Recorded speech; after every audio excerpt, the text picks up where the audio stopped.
അസ്സലാമു അലൈക്കും വറഹ്മത്തുള്ളാഹ്. ബിസ്മില്ലാഹ് അൽഹംദുലില്ലാഹ് അല്ലാഹുമ്മ സ്വല്ലി അലാ സയ്യിദിനാ മുഹമ്മദ്. പ്രിയമുള്ളവരെ, നരകം, നരകത്തിൽ കടക്കാനുള്ള കാരണങ്ങൾ ഞാൻ പറഞ്ഞു. നരകത്തിന്റെ സവിശേഷതകൾ എന്താ? ഒന്ന്, നല്ല ചൂടാണ്.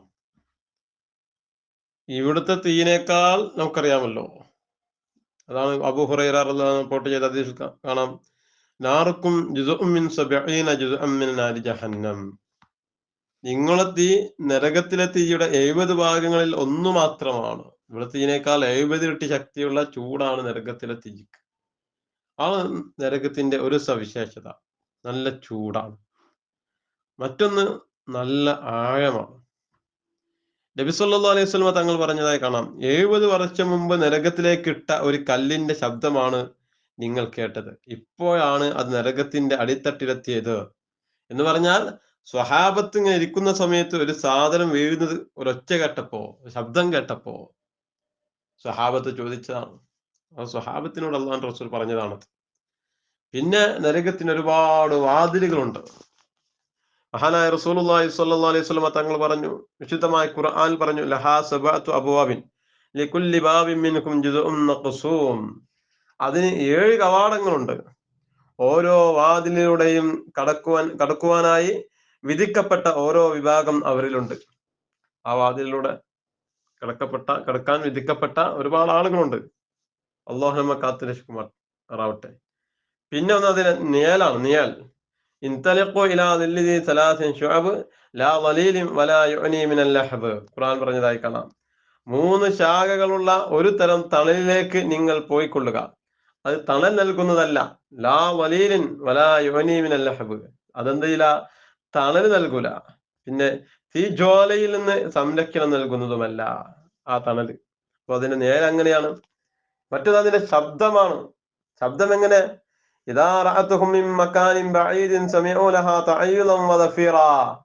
വിശുദ്ധമായ ഖുർആൻ പറഞ്ഞതാണ്, ദൂര സ്ഥലത്തു നിന്ന് തന്നെ അത് അവരെ കാണുമ്പോൾ ക്ഷോഭിച്ച് ഇളകുന്നതും ഇരുമ്പുന്നതും അവർക്ക് കേൾക്കാവുന്നതാണ്. ദൂര സ്ഥലത്ത് നിന്ന് കാണുന്ന സമയത്ത് അതിന്റെ ശബ്ദം വളരെ ക്ഷോഭിച്ച് നിൽക്കുന്നതാണ്.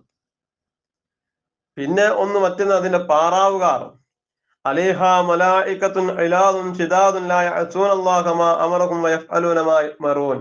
വിശുദ്ധമായ ഖുർആൻ പറഞ്ഞതായി കാണാം, അതിന്റെ മേൽനോട്ടത്തിന് പുരുഷ സ്വഭാവമുള്ളവരും അതിന്റെ അതിശക്തരുമായ മലക്കുകൾ ഉണ്ടായിരിക്കും. അള്ളാഹു അവരോട് കൽപ്പിച്ച കാര്യങ്ങൾ അവനോട് അവർ അനുസരണക്കേട് കാണിക്കുകയില്ല. അവരോട് കൽപ്പിക്കപ്പെടുന്ന എന്തും അവർ പ്രവർത്തിക്കുകയും ചെയ്യും. അങ്ങനത്തെ ശക്തരായ മലക്കുകളാണ് അതിന്റെ കാവൽക്കാർ. അതിന്റെ കാറ്റ്, ഖുർആൻ പറഞ്ഞെന്താ, ഫീ സമൂമിൻ വഹമീം.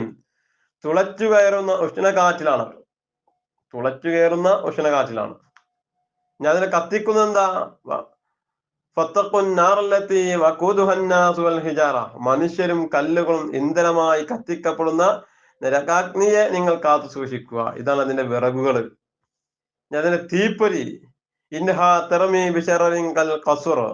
തീർച്ചയായും അത് വലിയ കെട്ടിടം പോലെ ഉയരമുള്ള തീപ്പൊരി തെറിപ്പിച്ചുകൊണ്ടിരിക്കും. ഇതൊക്കെ ഖുർആനായത്താ. ഈ നരകത്തിന്റെ വരവ്, വജീഅ യൗമഇദിൻ ബിജഹന്നമ യൗമഇദിൻ യതദക്കറുൽ ഇൻസാനു വഅന്നാ ലഹു ദിക്റാ. അന്ന് നരകം കൊണ്ടുവരപ്പെടുകയും ചെയ്താൽ അന്നേ ദിവസം മനുഷ്യന് ഓർമ്മ വരുന്നതാണ്. നരകം ചെയ്യപ്പെടുമ്പോ മനുഷ്യന് ഓർമ്മ വരും. എവിടെ നിന്നാണ് അവന് ഓർമ്മ വരുന്നത്? ഇനി അത് ആർക്കാണ് ശാശ്വതമായിട്ടുള്ളത്? അവിശ്വാസികൾക്കാണ് ശാശ്വത നരകം.